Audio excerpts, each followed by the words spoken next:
I don't like Godzilla movies. I know, weird way to start a story, right?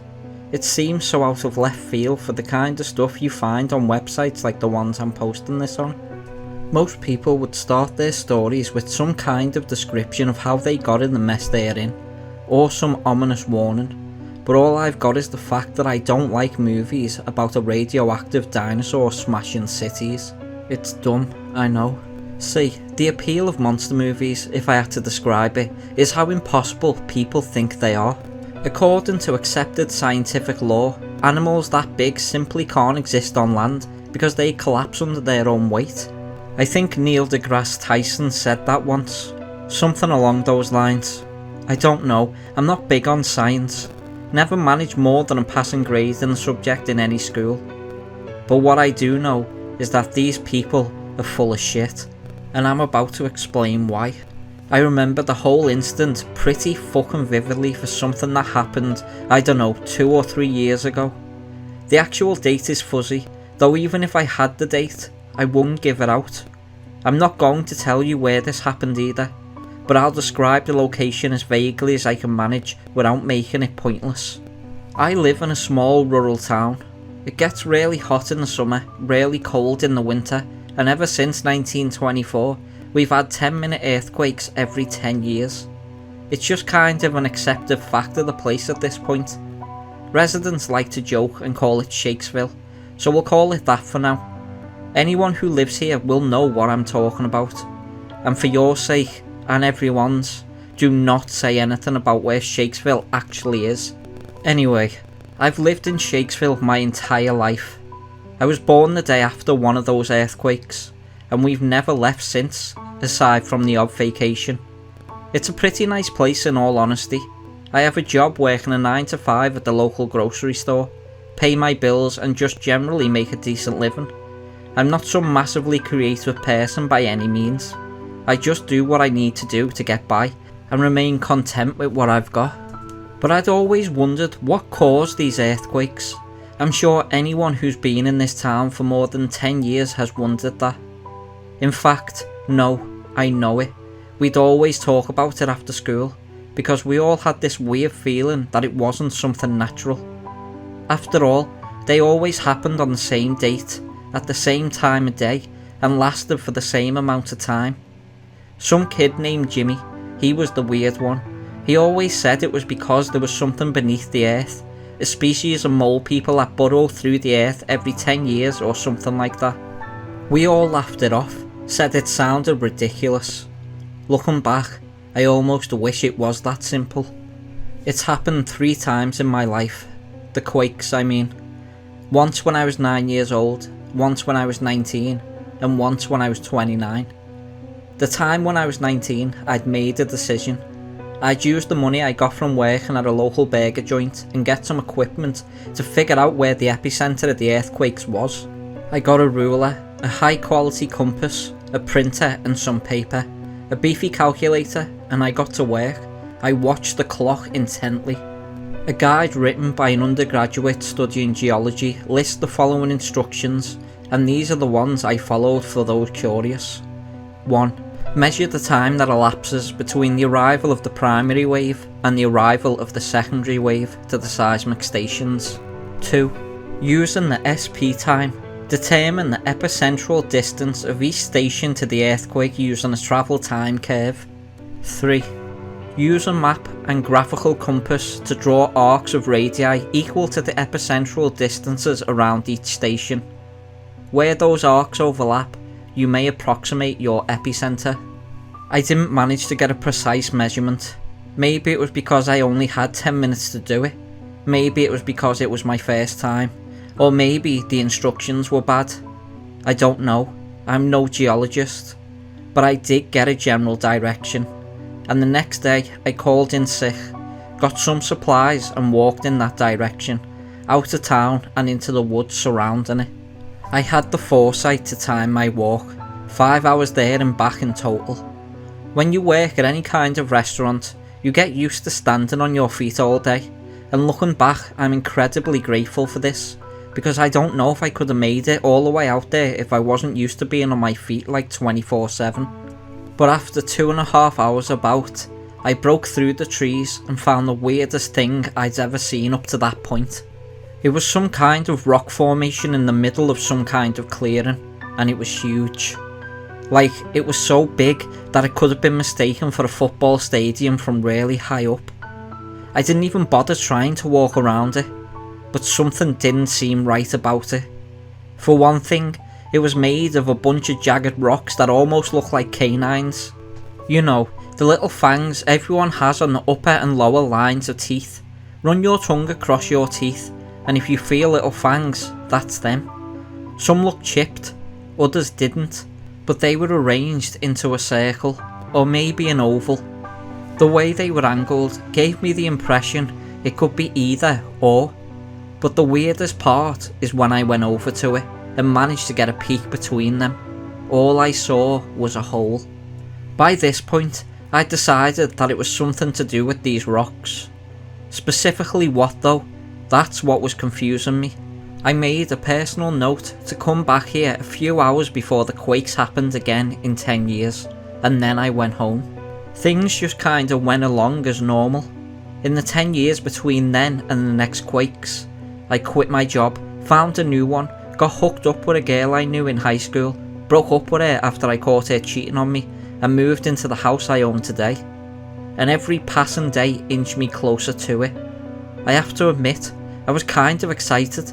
I started having all these fantasies of showing my recordings to some scientist and becoming massively popular. This world-renowned guy who uncovered the mystery of the Shakesville quakes. Finally, the big day arrived. After calling in sick and packing my equipment, a camcorder, a tripod, a lawn chair and some sodas and snacks in case I got hungry or thirsty, I chose to take my car that time, driving out to the location, parking my car out there and getting everything set up. I started with the camcorder, getting it recording. It had enough battery life to last it 10 hours, and the quakes were due to start in 1. I stood in front, gave my name and the exact time, stated my intent, adjusted it to make sure all was correctly set up and it would get the full picture, and then set my chair up and waited. 50 minutes passed, and then I thought I heard something like distant movement, something hard scraping against dirt. It got steadily closer and closer until I physically felt it moving beneath my feet. But it wasn't the exact time for the quakes to start, which left me more baffled than anything else. Of course, I quickly realised what was happening. Something was moving underground and causing a smaller, more localised quake. My mind briefly wandered back to that kid, Jimmy, and his idea of mole people. Then, the sharp tooth-like rocks shuddered, and what came up from the hole they surrounded physically froze me to my chair in sheer, unadulterated horror. I felt myself shaking horribly, yet I couldn't voluntarily move a single muscle. It looked like some kind of gigantic worm. Its entire body was pitch black in terms of colour. It didn't suck up light, it was just very, very dark in colour. It did glint under the sunlight, which allowed me to make out details. Its scarred and battered exoskeleton, its long yellow tusk coming from its lower jaw, its segmented body curling as it rose out of the hole in the earth. It had a single, bulging eye embedded in its head, and 3 nostrils between that and its mouth. And coming out of either side of its body were arms. They were fairly thick in width compared to the worm, giving the impression it was quite physically strong. Each arm was adorned with 3 fingered hands, with worn claws extending from each finger. It didn't have thumbs, looking back. They were probably meant for scraping through dirt more than grabbing things. Long, sharp fins rose out of its back, going down the entire length of what I saw. This thing was massive. I have no doubt that it would have zero trouble wrapping around the Empire State Building if it wanted, and it could probably dwarf the whole thing if it raised itself up as high as it could. It cast a massive shadow upon the ground behind it. Its gaze was focused squarely upon the sky. It braced itself against the rock formations, which makes me think it had trouble standing upright. Its entire lower jaw split vertically down the middle, and it drew its head back, taking in a breath for a solid 5 minutes. So much air was pulled in that I felt myself becoming short of breath. So I breathed in myself and waited it out. The first thing I did that wasn't just sitting and staring in utter horror. It stopped, and it held its breath for another minute, then thrust its head forward, and what came out was a roar that was simultaneously the loudest thing I've ever heard, and the quietest. I now know where the quakes come from. It's this thing, emerging from beneath the earth every 10 years and unleashing this terrible shout for 10 minutes straight, and it's so loud that it shakes the ground for the whole duration. Yet, it's so high-pitched that you would have to strain your ears to hear it, but once you pick it up, it becomes almost reflexive, and you're able to hear it without even trying. It wasn't a pleasant sound either. The noise was dreadful in every capacity, sounding like every dying squeal you've ever heard from any animal meshed together and pitched up so far you can't hear it. It strikes me as odd that after a few years I still remember it so vividly. I guess it's just one of those things you can't forget. After the allotted 10 minutes, it stopped. It very slowly blinked, its eyelids closing vertically rather than horizontally like you or me. Then it turned its head, and I realised that it knew I was there. It removed the claw from the rock formation and bent over, planting it on the ground to support its weight, and then it did it with the other claw. It pulled itself towards me, twisting its head 180 degrees clockwise to angle the eye at the ground, and hovered its head over me and stared down at me for what felt like hours, though after looking at the footage, it was just a couple of minutes. I've never been more convinced that I was going to die, right then and there. This horrible thing from right out of a monster film was going to eat me, or squash me, or even breathe on me a little too hard and break all of my bones.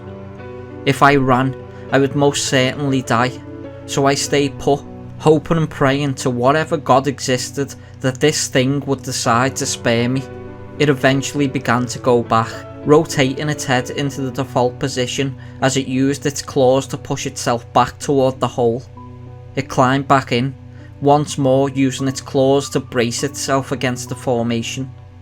It gave another roar of the same length as the last, and then slipped back under the surface to return to whatever pit it called home.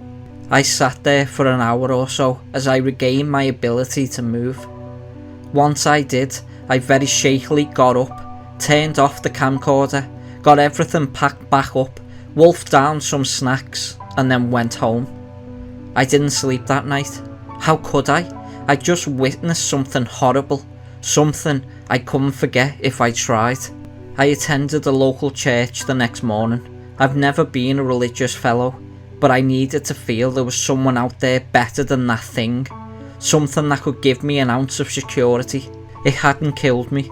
For some reason I was still alive, but the thought of the kind of damage it could do if it ever had a reason to go on some kind of horrible rampage haunted me for months after, and it still hasn't quite left my mind. Of course, the town folk seemed shaken as well, 2 quakes instead of 1. They were baffled, somewhat concerned, and when they saw me, they just assumed I was worse off than them over the same thing. Apparently, some accidents happened during that second roar. Thankfully, no one was seriously injured, but it still left some people jittery. I refused to release the tapes, or even say exactly where I found it. Heck, this is the first time I've even mentioned it to anyone besides myself. But if somehow you know where it is, then do yourself a fucking favour and listen to me. Tell no one, because if word gets out, it'll create a panic, and if there's a panic, the military is going to get involved, and they're going to try and kill it, and anyone who's watched any giant monster films know exactly what will follow. You want to know the reason I don't like Godzilla films these days? It's because they remind me of what could actually happen.